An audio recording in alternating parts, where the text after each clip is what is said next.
When I entered the San Marceau suburb, I saw only narrow, dirty, and foul-smelling streets with an air of unhealthiness. That's how one 18th century French philosopher described one of the most beloved cities of the modern era, Paris. Because before it was known all over the world as the City of Lights, the French capital was still stuck in the Middle Ages. That changed in the mid 19th century when this ancient city was brought into the modern age.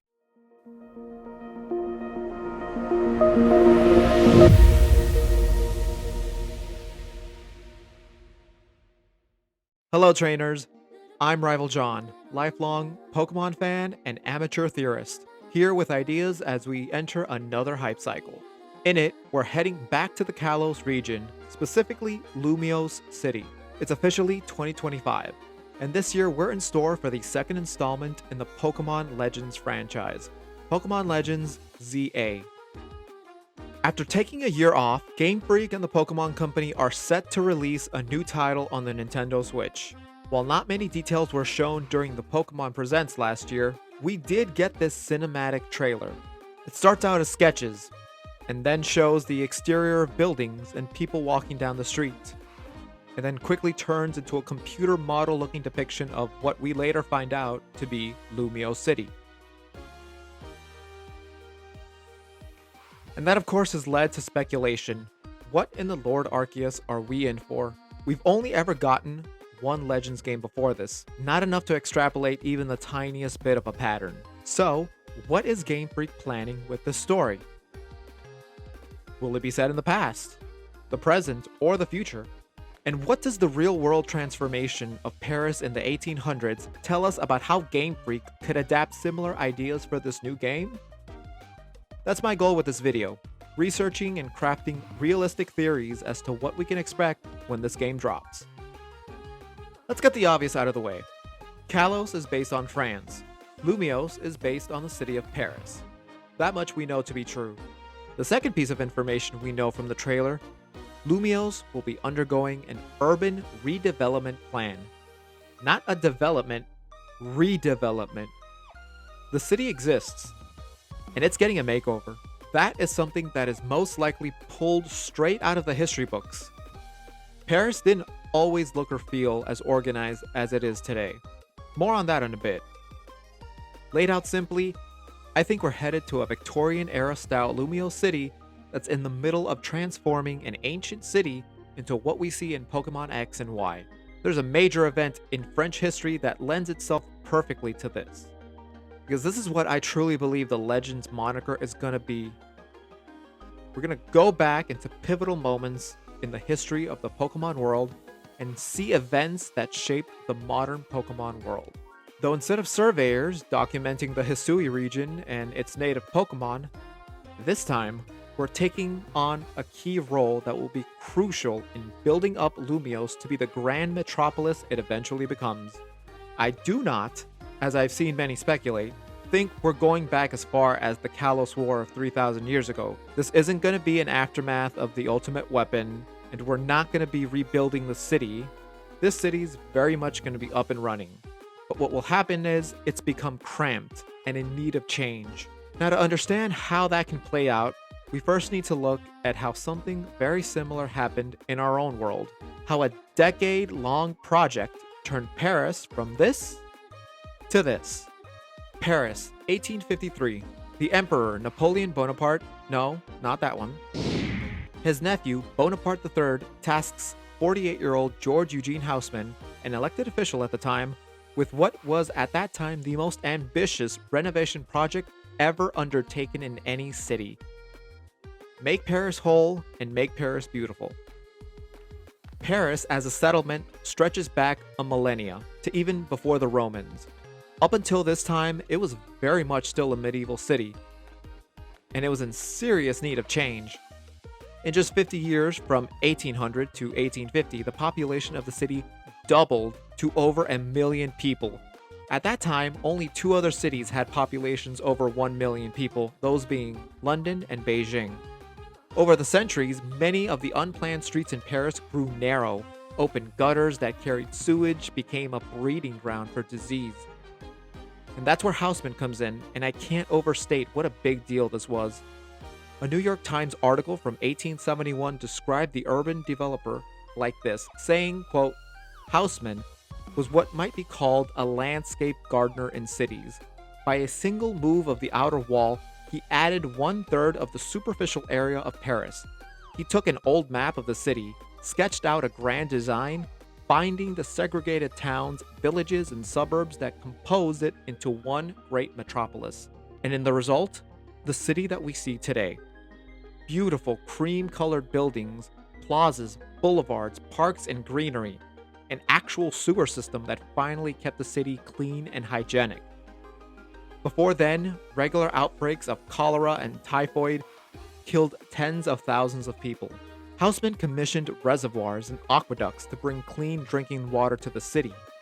He cut through the city slums, knocking down more than 10,000 buildings to build new housing and even new landmarks. He had ornate street furniture, like lampposts and railing, installed all over the city, and created more than 24 parks and squares.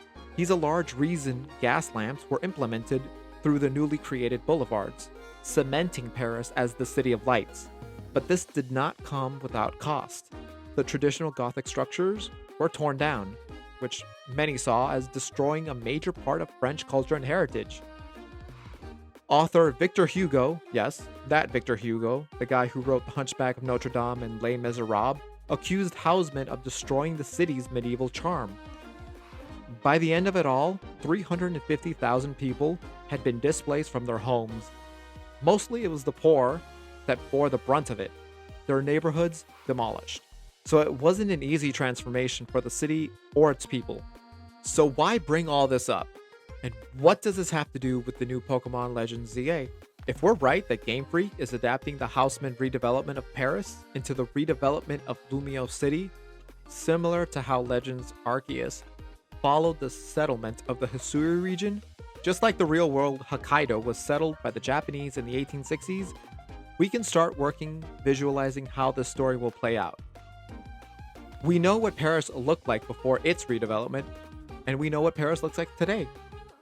We know what Lumiose City looks like today, so by applying this logic, we might be able to gain some insight into what the game's plot, its theme, could be. Centering the game's goal as beautification is right in line with the theme of Kalos. Most Pokemon games have a theme to them: nature, mythology, time, space, truth, ideals. For X and Y, the theme was beauty. In a reveal video for Honedge in 2013, X and Y's game director Junichi Masuda stated clearly that was their inspiration for the game. Quote, "First of all, we decided to use beauty as the game theme. We were inspired by one country in particular, a country that is reported to be the most visited in the world. It is a country that is very particular about fashion and the aesthetics of their cuisine, a country concerned with beauty of words. We thought of France. So the idea of beauty, making something beautiful, and the lengths people will go to maintain it and create it fit the context of creating a city that is pretty to look at, but also serves the needs of people in Pokemon.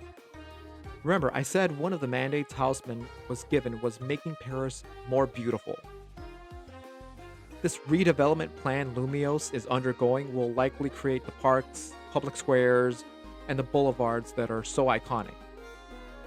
The very ones we see in this trailer as being used for Pokemon battling in the modern day.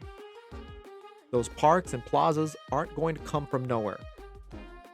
And this brings me to the only other confirmed piece of information we have about this game. We're not leaving Lumiose. On the game's website, the short blurb for the game states as follows. A new adventure awaits within Lumiose City, where an urban redevelopment plan is underway to shape the city into a place that belongs to both people and Pokemon. However, a Nintendo tweet posted the day the game was announced specified it would be entirely set in Lumiose. There was a lot of concern that this game would feel small because we were going to be confined to just one city. But what is the Lumiose City that we're familiar with and what was Lumiose are two different things. Lumiose City, or at least the area on which it sits, I believe to be the seat of power for the Kalos region, Just like Paris has a history as old as the Roman Empire, so too should Lumio City. Roman era is around 2,000 years ago, and there's evidence that the earliest prehistoric occupation of that area could be as far back as 8,000 years ago. The Kalos War, everyone's favorite mystery, happened around 3,000 years ago. It's never explicitly stated where AZ's castle or throne was located when he fired the ultimate weapon. I think it was in or around what Lumios is today, both in X and Y, and even during the time that Z-A takes place. Plainly put, people in Pokemon have called this area home for a long time. Lumios has existed for a long time, just maybe not in its current form or size. When Napoleon III and Haussmann were building Paris, they annexed nearby suburbs, doubling the geographical size of the city. So while yes, we're limited to being in the city, that doesn't mean there won't be huge areas that could be considered wild. They are wild, at least for now. This is where the conflict may arise. Hundreds of thousands of people were displaced to give Paris its glow up. What negative impacts will this have on the people in Pokemon who live in Lumio City? It'll be a struggle between change and status quo. Some people will see this as a modern marvel of engineering, while others will be pissed off or won't want to modernize. At first, we're probably going to be shown and told that it's for the better of Lumios, it's for the better of Kalos, and it's for the better of people and Pokemon. Imagine characters like Lysander or Clement taking on the roles of a Houseman-like figure, or maybe they're the ones who oppose the change. Maybe they think nature is being thrown out of balance because of the huge construction projects. And all this upheaval inevitably is going to catch the attention of one of the legendaries, Zygarde. Yes, the Z in Pokémon Legends Z-A. A lot of Zygarde's lore in the game was never really fleshed out.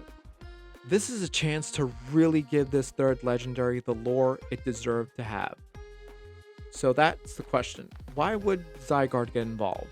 There's no real-world counterpart to base anything off this, but if you've been paying attention, you might see where I'm going with this. In X and Y, Zygarde's Pokédex entries say, when the Kalos region's ecosystem falls into disarray, it appears and reveals its secret power. It's hypothesized that it's monitoring those who destroy the ecosystem from deep in the caves where it lives. It's all going to depend on how grand Game Freak makes this redevelopment project. But if it's anything like we've been discussing, however long this has been going on, perhaps a few years of constant construction, annexing huge swaths of land, and transforming centuries of landscape and homes into modern-looking architecture, may just qualify as the ecosystem around Lumio City falling into, quote, disarray. Have you ever driven past the construction site? It's noisy, dirty, things are unearthed and disrupted. I think this comes at a point in history when people are able to tame and change the land so quickly and with such a footprint that the unforeseen harms I mentioned earlier bring Zygarde into the mix. Zygarde's anger comes from all the disruption, and it wants to restore order. We as the player character may have to get Zygarde to trust us, and through the story we may find the way this group is going about implementing what is a noble endeavor is actually going to do more harm than good. And we'll have to course correct in order to quell Zygarde's rage. One more little point. Prism Tower. From the sketches we're seeing, it would appear that as part of this grand plan, a monument is to be built in the center of the city. It makes sense. Prism Tower is the most iconic landmark in all of Kalos if you think about it.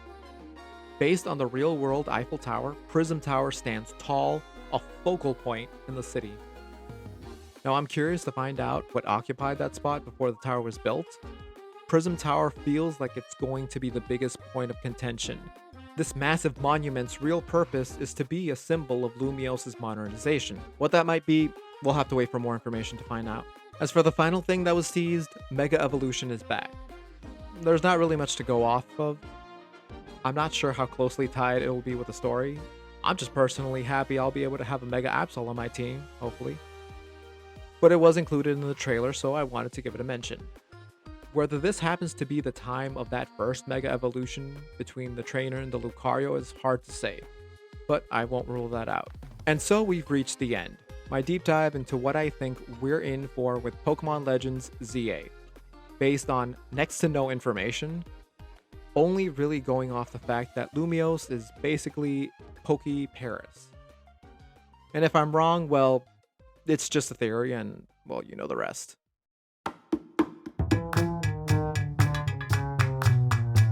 If you made it this far into the video, a big thank you. My first venture into content creating, I really wanted to tackle this idea I've had for a while. What I envision this new game coming later this year.